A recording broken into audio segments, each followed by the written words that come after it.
Volvemos una vez más a la consideración del pasaje en la epístola del apóstol Pablo a los romanos, el cual comienza en el capítulo 7, versículo 14.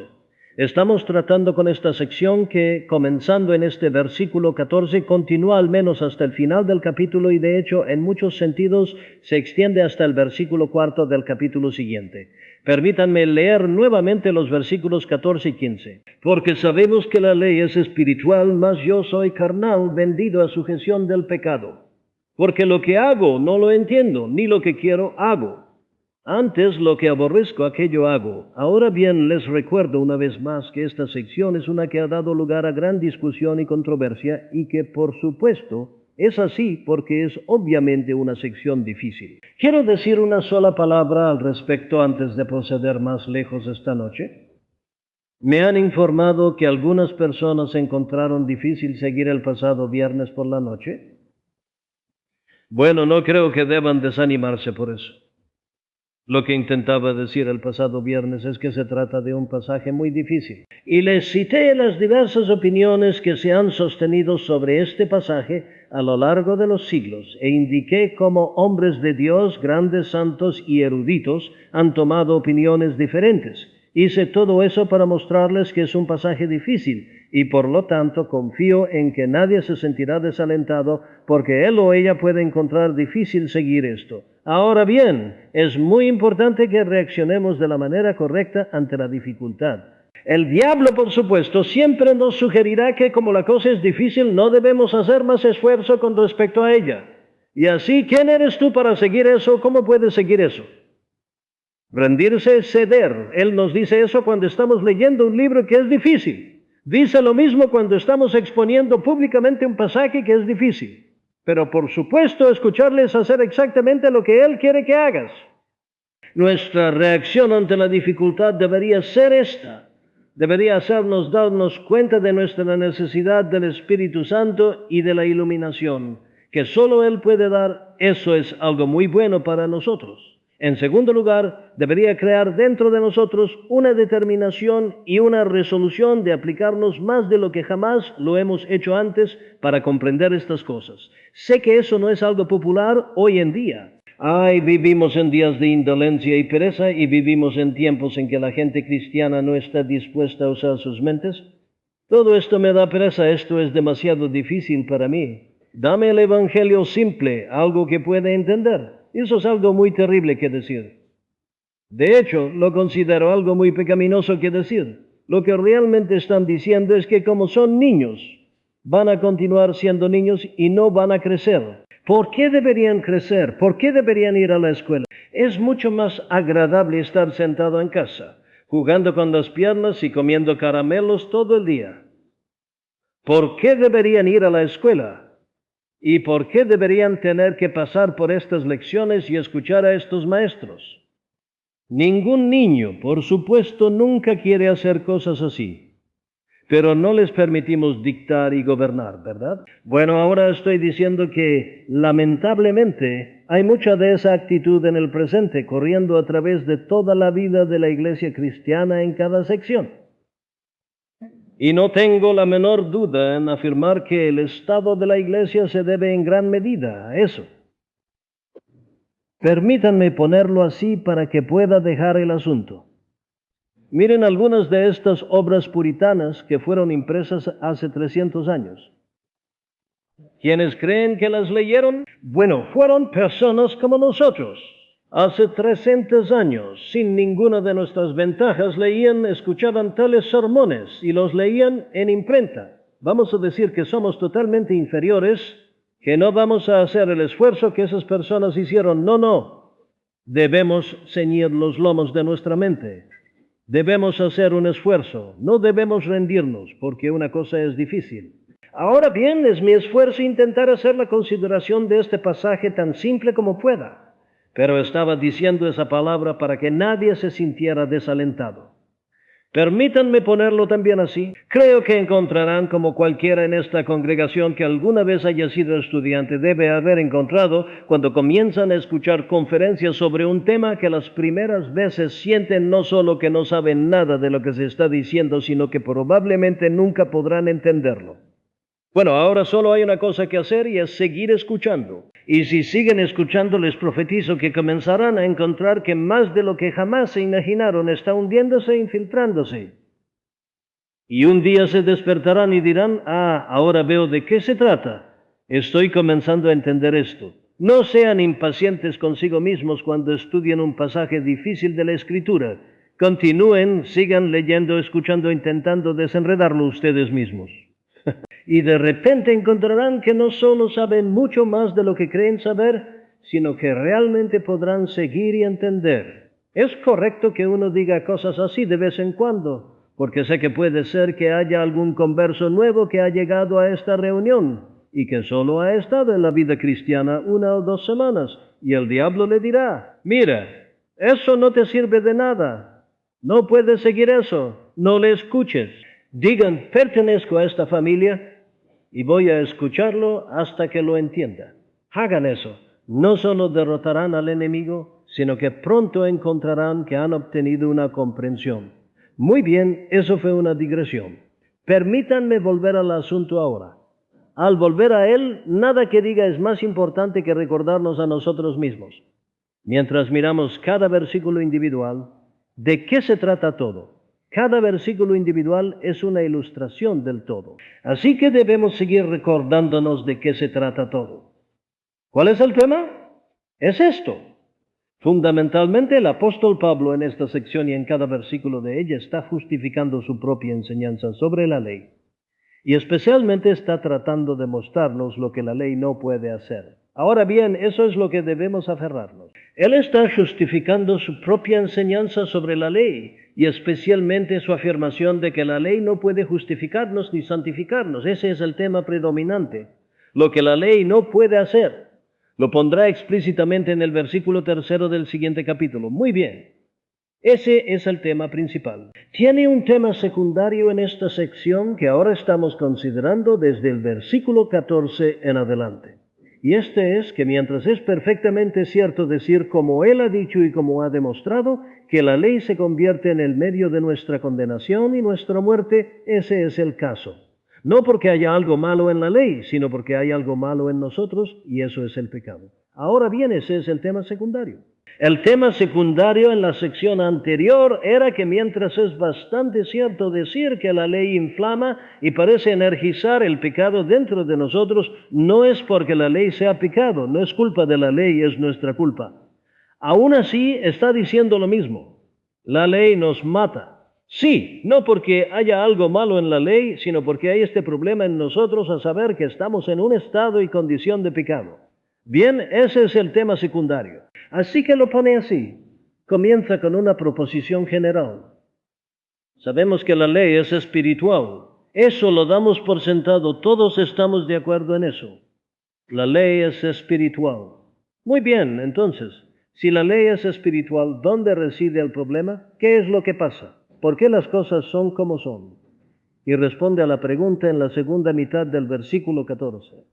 El problema es que yo soy carnal. Ahora bien, tratamos con eso la semana pasada. Yo soy carnal, pero no solo soy carnal, estoy vendido bajo el pecado. Ahora bien, aquí está la frase. Aquí está su declaración más notable. Todos, por lo que puedo ver, todos los comentaristas están de acuerdo en que esta es la declaración más significativa en toda la sección. Todos están de acuerdo en eso, sin importar la opinión que puedan tener sobre la sección. Esta es la frase clave en muchos sentidos, tomada especialmente con la anterior. Yo soy carnal. Las dos cosas van juntas. Yo soy carnal, de hecho, vendido bajo el pecado.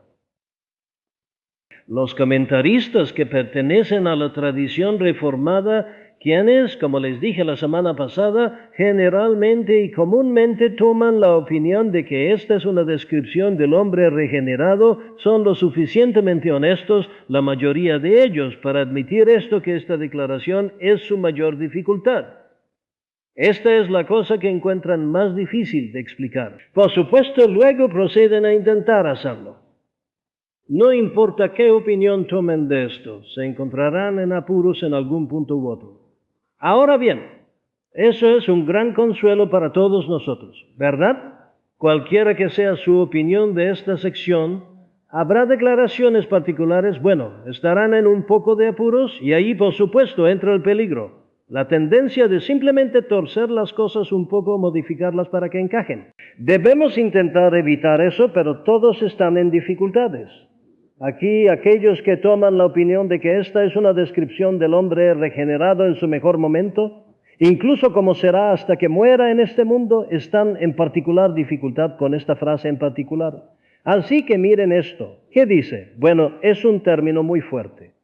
Todos nuevamente están de acuerdo en eso. ¿Qué significa? Significa vendido o entregado en esclavitud. No hay duda sobre el significado. Todos han estado de acuerdo en eso. Vendido bajo el pecado significa que estoy vendido en una condición de esclavitud al pecado. En otras palabras, estoy en una condición de esclavitud al pecado o soy un esclavo del pecado. El pecado es el amo y yo soy el esclavo. Ese es el significado claro de las palabras mismas usadas por el apóstol. Ahora bien, el apóstol no dice que nos hemos vendido a nosotros mismos en esta esclavitud. Lo que dice es que estamos en esta condición de esclavitud. No está preocupado aquí por argumentar como si alguna vez llegáramos allí. Realmente nos lo ha dicho todo en el capítulo 5, desde el versículo 12 al 21. Pero aquí solo está haciendo la declaración de que somos esclavos del pecado, vendidos como un esclavo en el mercado, en la posesión de y bajo el gobierno del pecado. Otra observación que debemos hacer sobre esta declaración es esta, que el apóstol está haciendo esta declaración sobre este hombre a quien está describiendo. Quien quiera que sea, lo que sea es una declaración sobre el hombre y no meramente sobre una parte del hombre. No está diciendo que la ley es espiritual, pero una parte de mí es carnal y una parte de mí es el esclavo del pecado. Lo que dice es, yo soy carnal, estoy vendido bajo el pecado. No hay nada aquí que sugiera que solo se refiere a la parte pecaminosa de sí mismo o a la vieja naturaleza que aún permanece dentro de él. Es una declaración que hace sobre el hombre como un todo, y siento que eso es lo más importante para que nosotros lo comprendamos. Bueno, ¿qué es esta declaración? ¿Qué está diciendo? Ciertamente, esta es una referencia hacia atrás a algunas declaraciones que ya ha estado usando en el capítulo anterior, el capítulo 6. Permítanme recordarles algunas de ellas. Miren el versículo 16, por ejemplo. ¿No sabéis, dice, que a quien os presentáis por siervos para obedecer, siervos sois de aquel a quien obedecéis, sea del pecado para muerte o sea de la obediencia para justicia? Esa fue la ilustración, recuerden. Sus siervos sois a quien obedecéis, ya sea del pecado para muerte o de la obediencia para justicia. Esa es la idea. Siervos significa esclavos. Siendo vendidos nuevamente como esclavos, luego lo tienen en el versículo 17 también. Dios sea agradecido. Dice que fuisteis siervos del pecado. Fuisteis siervos del pecado. El versículo 18 lo tiene nuevamente. Poniéndolo positivamente, habiendo sido pues libertados del pecado, habéis sido hechos siervos de la justicia. Cuando fuisteis sacados de esa esclavitud al pecado, os convertisteis en esclavos de la justicia. Está en el versículo 20, porque dice, cuando éramos siervos del pecado, cuando erais siervos del pecado, cuando erais siervos del pecado, erais libres de la justicia. Lo mismo de nuevo. Ahora bien, estoy sugiriendo que aún está usando la misma imagen, la misma analogía, usando los mismos términos. Yo soy carnal, el esclavo del pecado. Muy bien, procedemos a hacer nuestra pregunta. Debemos hacer estas preguntas a medida que avancemos para que intentemos construir nuestra evidencia e intentar llegar a una conclusión. ¿De quién es verdadera tal declaración? ¿Quién es el que puede hacer tal declaración sobre sí mismo? Bueno, quiero ponerlo ante ustedes en primer lugar, que ninguna persona no regenerada puede o alguna vez ha hecho tal declaración sobre sí misma. Para mí, este versículo por sí solo es más que suficiente para descartar por completo la sugerencia de que este pasaje describe a una persona no regenerada. Y lo digo por estas razones. La persona no regenerada no entiende la naturaleza de la ley. Ningún hombre no regenerado sabe que la ley es espiritual. El apóstol ya nos lo dijo. En el versículo 7, ¿qué diremos entonces? ¿Es la ley pecado? En ninguna manera. Antes no conocía el pecado, sino por la ley, porque no conocía la concupiscencia. Si la ley no dijera, no codiciarás, ese fue su problema entero, como fue el problema entero de todos los fariseos. No entendía la naturaleza y carácter espiritual de la ley. Ese es el problema con los hombres no regenerados. No solo eso, el hombre no regenerado no se da cuenta de que es carnal. No se da cuenta de que está vendido bajo el pecado. El problema con los hombres no regenerados, como el apóstol nos dice en el versículo 9, es este. Yo vivía sin la ley una vez. Lejos de pensar que era carnal o que era un esclavo del pecado, dice, yo vivía, le iba muy bien, pensaba. Todo fue, como hemos visto, debido a su completo malentendido de la ley y su énfasis en la codicia. Fue porque consideraban la ley meramente como un asunto de acciones. Ahora bien, ese es siempre el problema con el hombre no regenerado. Está equivocado en su visión de la ley, está equivocado en su visión de sí mismo, está complacido de sí mismo, cree que puede justificarse por sus obras. Es totalmente inconsciente de la naturaleza que hay dentro de él, de que es carnal y de que está vendido bajo el pecado. Así que argumento que este versículo es suficiente en y por sí mismo para descartar por completo la sugerencia de que esta es una descripción de un hombre no regenerado. Muy bien, entonces eso nos lleva a la siguiente pregunta. ¿Es entonces una descripción del hombre regenerado? Y aquí no tendría la menor duda en afirmar igualmente que no lo es y que no puede serlo. Estoy afirmando que no es ni el no regenerado ni el regenerado. ¿Por qué no el regenerado? Bueno, aquí creo que llegamos al meollo de todo el asunto en muchos sentidos. Parece que no puede ser el no regenerado, que no puede ser el regenerado, porque decir que lo es me parece ir en contra de todo lo que el apóstol nos ha estado diciendo desde el capítulo 5, versículo 20. De hecho, podríamos incluso volver al comienzo del capítulo 5, pero se vuelve especialmente convincente en el versículo 20. Además dice, la ley entró. Ahora bien, eso es con lo que estamos tratando en este capítulo, ¿verdad? Cuando vino la ley, el pecado revivió y murió, la ley entró. Ahora bien, ¿por qué entra la ley? Para que la ofensa abundara. Muy bien, las cosas son desesperadas, peores que nunca. No, dice Pablo, sino donde abundó el pecado, sobreabundó la gracia. Ese es su tema, esa es su gran afirmación. Luego continúa diciendo que así como el pecado reinó para muerte, oh sí, pero no más en estas personas, así también la gracia reina por la justicia para vida eterna mediante Jesucristo nuestro Señor. Esa fue la posición.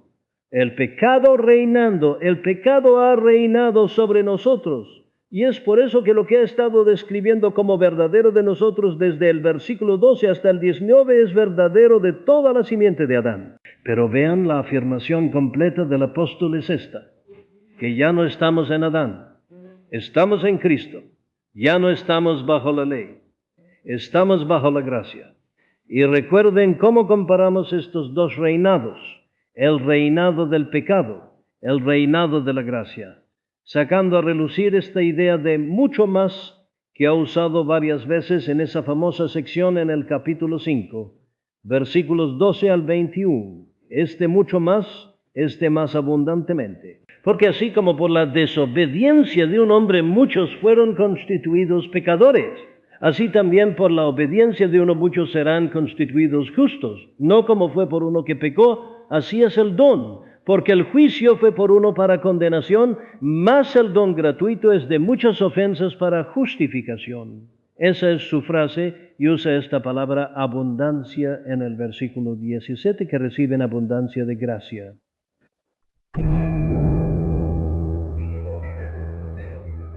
Es este elemento de superabundancia del que el apóstol se preocupa en todo ese capítulo. Y por lo tanto digo que no se pueden aplicar estos términos, yo soy carnal, vendido bajo el pecado, a un hombre que ya no está bajo el pecado, él está bajo la gracia. El mucho más del Evangelio ha entrado donde se trata del regenerado. Él está bajo el reinado de la gracia, así que no puedo tomar esta declaración como verdadera del hombre regenerado. Pero de hecho tenemos una declaración explícita nuevamente en el capítulo 6, versículo 2. Toma este punto. Alguien dice, muy bien, entonces, a la luz de esto, lo que realmente estás diciendo es que podemos pecar tanto como queramos. No importa. La gracia sobreabundará.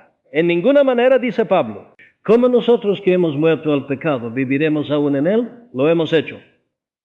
Hemos muerto al pecado. Es un hecho, hemos muerto al pecado. ¿Cómo nosotros que hemos muerto al pecado viviremos aún en él? Y recuerden la exposición de eso. ¿Cómo procede a establecerlo, a desarrollarlo en detalle en términos de nuestra unión con el Señor Jesucristo? ¿Cómo puedes decir de tal hombre que es carnal, que está vendido bajo el pecado? Lo era, pero ya no lo es. Y luego, por supuesto, llegan a esa gran exhortación en el versículo 11. De la misma manera dice, contad también vosotros que estáis muertos al pecado, pero vivos para Dios en Cristo Jesús nuestro Señor. Esa es vuestra posición ahora. Contad eso, realízalo. Constantemente realízalo. Agárrate de ello, manténlo firme, sigue recordándote a ti mismo de ello. Estás muerto al pecado, estás vivo para Dios. Tu posición entera es completamente diferente. Y luego, por supuesto, continúa sobre la base de eso para hacer su exhortación en el versículo 12. No reine, pues el pecado en vuestro cuerpo mortal, y noten eso, por eso dice, no debéis dejar que el pecado reine incluso en vuestro cuerpo mortal. Pero aquí me dicen que la posición de un hombre es que es carnal, el esclavo del pecado. ¿Cómo reconcilian eso con la exhortación al regenerado? No reine, pues, el pecado en vuestro cuerpo mortal. Y luego, por supuesto, la gran declaración del versículo 14 en ese capítulo, el pecado no se enseñoreará de vosotros. ¿Por qué? Bueno, porque ya no estáis bajo la ley, sino bajo la gracia. El pecado no tiene dominio sobre el hombre que está bajo la gracia y ya no está bajo la ley, y de hecho todo el capítulo parece continuar repitiendo lo mismo. Versículo 17, Dios sea agradecido que fuisteis siervos del pecado, pero ya no lo sois. ¿Por qué? Porque habéis obedecido de corazón aquella forma de doctrina que os fue entregada. Luego en el versículo 18, habiendo sido pues libertados del pecado, habéis sido hechos siervos de la justicia. Debo repetir esto porque bien el apóstol los repitió y uno pensaría que había preparado el camino para lo que está diciendo en el capítulo 7 y sin embargo la gente parece tomar el capítulo 7 como si nunca hubieran leído el capítulo 6. Versículo 20, porque cuando erais siervos del pecado, erais libres de la justicia. ¿Pueden todavía decir eso? Decir entonces sobre un hombre que es regenerado, que aún es el esclavo del pecado, vendido al pecado. Y luego finalmente, versículo 22, pero ahora, habiendo sido libertados del pecado y hechos siervos de Dios, tenéis vuestro fruto para santidad y la fin es vida eterna. Personalmente no puedo reconciliar esas declaraciones con la noción de que esta descripción aquí en la que nos dicen, yo soy carnal, vendido bajo el pecado, es la descripción de un hombre regenerado. Me parece ser una negación de todo lo que el apóstol ha estado tratando de establecer en los capítulos 5 y 6, pero de hecho ya ha dicho lo mismo incluso en este capítulo 7. Miren esa declaración magnífica, poderosa, sobre la cual pasamos varias semanas en el versículo 4 del capítulo 7. De manera que, hermanos míos, también vosotros habéis muerto para la ley por el cuerpo de Cristo, para ser desposados con otro, con el que resucitó de entre los muertos, para que llevemos fruto para Dios. No podían llevar fruto para Dios mientras estaban casados con la ley. Gracias a Dios ya no están casados con la ley. Están casados con Cristo. ¿Por qué? Bueno, para que produzcan descendencia, para que lleven fruto, para que tengan hijos. Ya no están bajo el pecado, están bajo Cristo. Y es por eso que como cristiano puedes y debes llevar fruto. Y nuevamente, por supuesto, tenemos lo mismo en el versículo 6 de este capítulo 7. Lo pone negativamente en el versículo 5, diciendo, cuando estábamos en la carne, lejos de llevar fruto para Dios, los movimientos del pecado que eran por la ley obraban en nuestros miembros para llevar fruto para muerte. Pero ahora hemos sido libertados de la ley habiendo muerto en lo que éramos retenidos, o habiendo muerto para lo que éramos retenidos a fin de que sirvamos en novedad de espíritu y no en la vieja letra. Ese intento de servicio en la vieja letra produce nada más que fruto para muerte, pero esa no es nuestra posición ahora. Ahora estamos en novedad de espíritu en nuestro servicio y vamos a llevar fruto para vida y para Dios. Así que no puedo reconciliar esta noción de que el versículo 14 es una descripción de un hombre regenerado con los versículos 4 y 6 en este mismo capítulo. Y luego, cuando continúa el capítulo 8, estoy nuevamente en aún mayor dificultad. Ahora pues, ninguna condenación hay para los que están en Cristo Jesús, dice el versículo 1, versículo 2. Porque la ley del Espíritu de vida en Cristo Jesús me ha librado de la ley del pecado y de la muerte. Porque lo que la ley no pudo hacer en cuanto era débil por la carne, Dios enviando a su propio Hijo en semejanza de carne de pecado y por el pecado condenó al pecado en la carne, para que la justicia de la ley se cumpliera en nosotros los que no andamos conforme a la carne, sino conforme al Espíritu. Ahora bien, encontraremos más adelante que incluso aquellos que dicen que esto es una descripción del hombre regenerado, tienen que añadir una nota al pie en la que dicen: por supuesto, eso no es toda la verdad sobre el hombre regenerado. Lo que se dice en el capítulo 8 también es verdadero del hombre regenerado. A lo cual mi respuesta es esta: estas dos cosas no pueden ser verdaderas al mismo tiempo. O estoy vendido bajo el pecado o no lo estoy. Todos están en una de dos posiciones. O estoy vendido bajo el pecado o estoy vendido bajo Cristo. O soy el esclavo del pecado o soy el esclavo de la gracia de Dios y de la justicia, como el apóstol lo ha puesto tantas veces en el capítulo 6. Y está hablando de sí mismo y no meramente de una parte de sí mismo. Muy bien.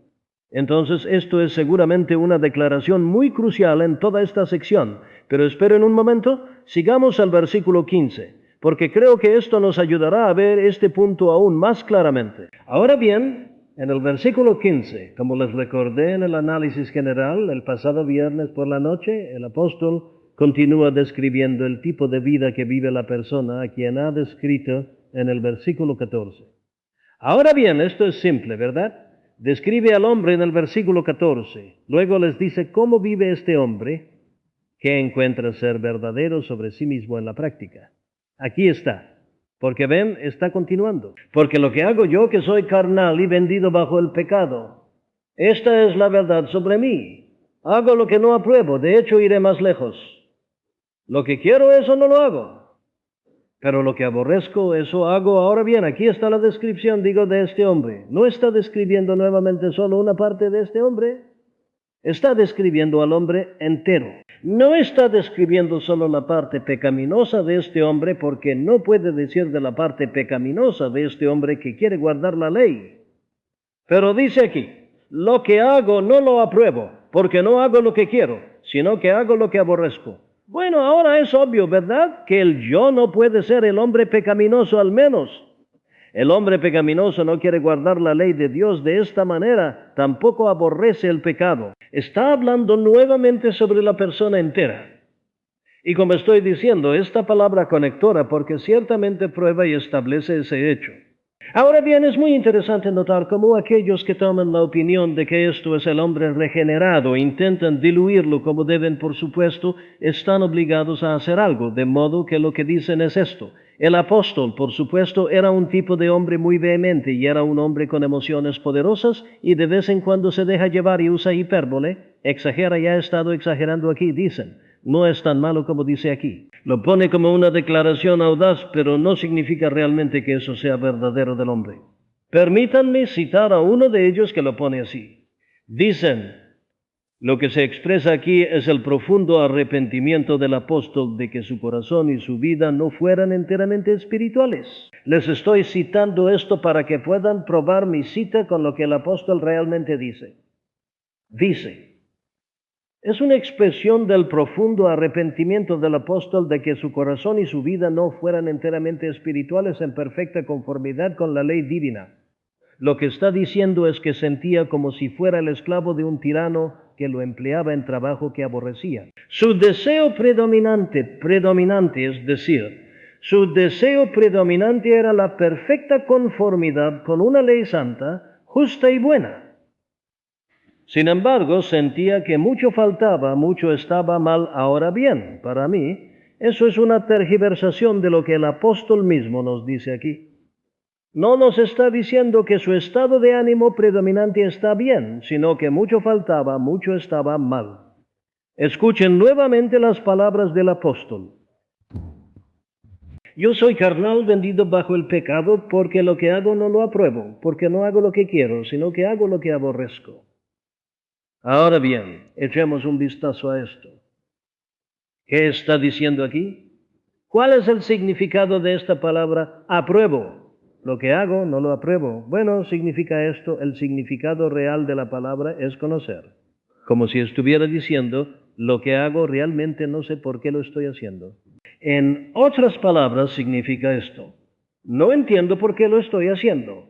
De hecho significa que no apruebo lo que estoy haciendo. Esa no es mi comprensión de estos asuntos. Así que cuando hago estas cosas, no me entiendo a mí mismo, por así decirlo. Esa no es mi visión en absoluto. Estoy haciendo algo que es lo opuesto a la visión que sostengo. Ese es el significado de la palabra apruebo. No sé, no entiendo, no apruebo. La otra palabra que creo que debemos mirar es la palabra aborrezco, porque nuevamente es una palabra muy fuerte. Está diciendo que no solo disiente de lo que hace, sino que lo aborrece, lo desagrada, lo abomina. Declaraciones muy significativas.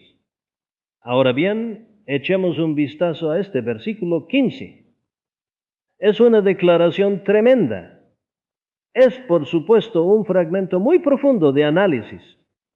Pueden llamarlo incluso psicología bíblica, si quieren. Hagamos algunas notas sobre este, seamos claros de que no está diciendo que siempre hace el mal y que nunca hace nada bueno en absoluto. Eso sería ridiculizar todo el asunto.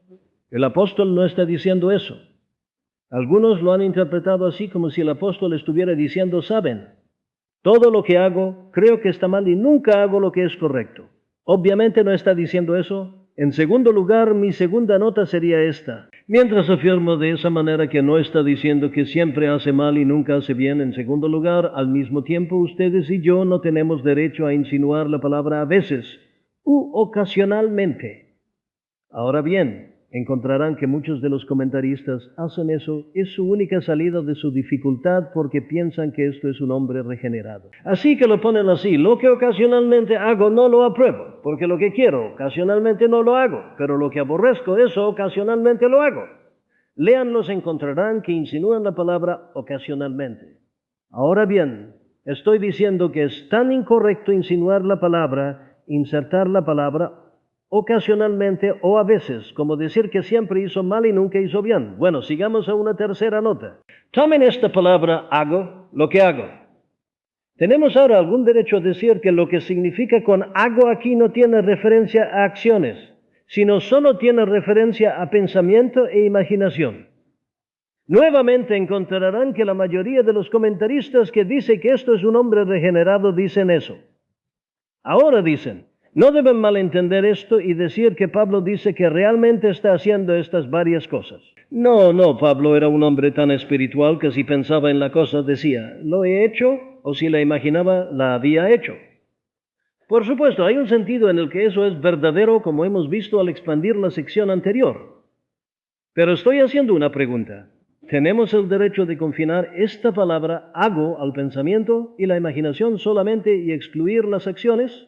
Punto número 4. No es obvio que esta es una descripción no tanto de lo que es ocasionalmente verdadero sobre los hombres, ni de lo que es invariablemente verdadero de un hombre, sino que es una descripción de la vida de un hombre en balance como un todo. Mirado generalmente, ciertamente al leerlo, deben llegar a esa conclusión. Sabemos que la ley es espiritual, pero yo soy carnal, vendido bajo el pecado. Lo que hago no lo apruebo. Porque no hago lo que quiero, sino que hago lo que aborrezco, no invariablemente y no solo ocasionalmente, sino mirando mi vida como un todo, mirándola en balance, esto es lo que es verdadero. Y ciertamente entonces pueden dar el siguiente paso. Si esto es lo que es verdadero de mi vida, mirado como un todo y tomado de manera equilibrada, bueno, entonces es una descripción de una vida de frustración, derrota y fracaso. Estoy yendo demasiado lejos. Bueno, si lo estoy, explique en el versículo 24. Ay de mí, miserable hombre que soy. Es una descripción de frustración, de derrota y de fracaso.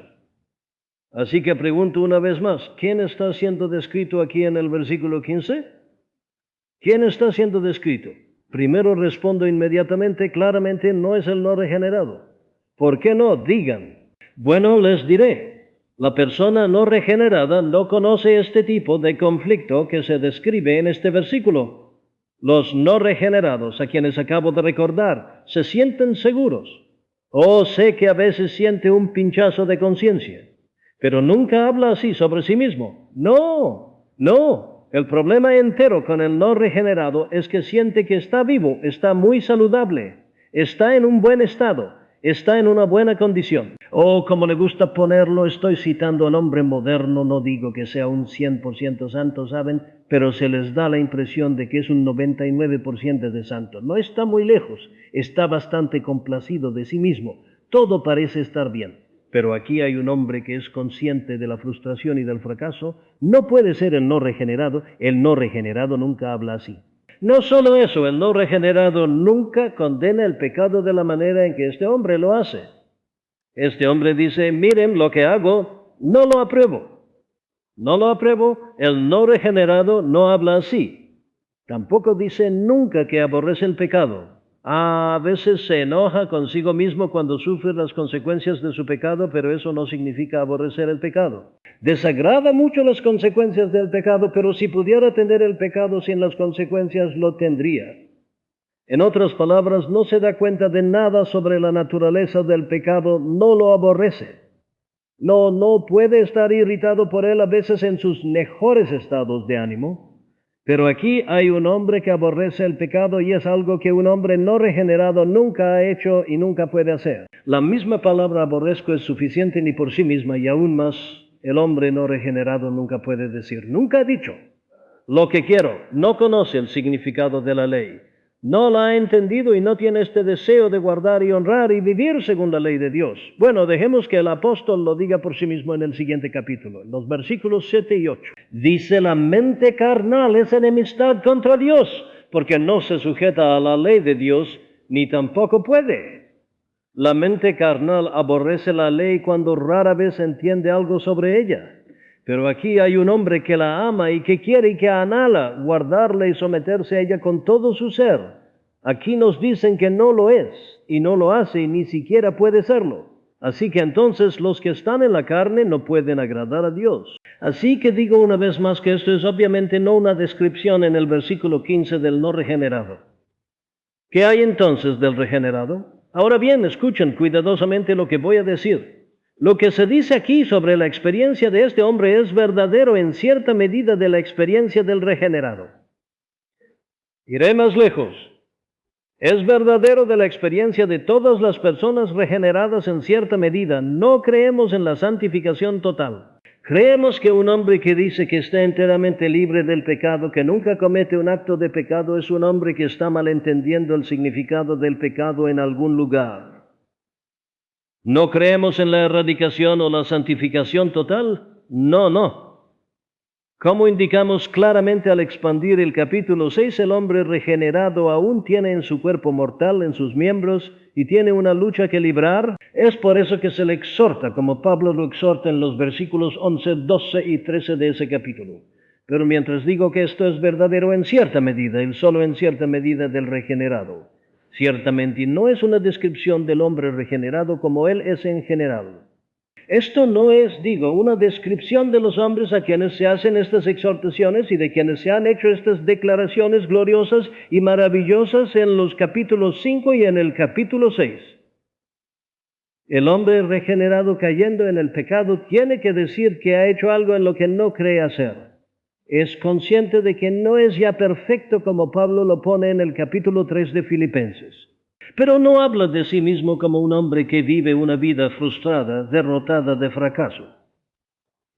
Si lo hace, no está prestando atención a la exhortación del apóstol cuando dice, no reine, pues, el pecado en vuestro cuerpo mortal. No deben hacerlo. Han sido libertados y pueden resistir al pecado y a Satanás en todas sus formas. así que lo rechazo como una declaración del regenerado como Él es. Y por lo tanto termino con esta declaración. El versículo 15 podemos decir con seguridad es verdadero de un hombre que ha llegado a ver el carácter espiritual de la ley que debe guardar. Es de hecho una descripción de un hombre que desea guardarla, pero que encuentra en la práctica que no puede. Ve la ley, es espiritual, la admira, quiere guardarla, pero por más que lo intente no puede guardarla. Estoy sugiriendo que el versículo 15 no dice más que eso. Que eso es todo lo que el apóstol quiso decir y que eso es todo lo que está diciendo. Esa es la verdad sobre este hombre. Ve el carácter espiritual de la ley, la admira. Quiere guardarla, no puede guardarla. En otras palabras, este versículo sugiero, no dice más que eso. O si lo prefieren, este versículo no es más que un relato de lo que es verdadero del hombre descrito en el versículo 14, en la práctica real. Esta es la declaración sobre un hombre que es carnal, vendido bajo el pecado, quien sin embargo ve el carácter espiritual de la ley. ¿Lo ve? No puede hacerlo. La ley no le permite guardar la ley. Los dejo con una pregunta.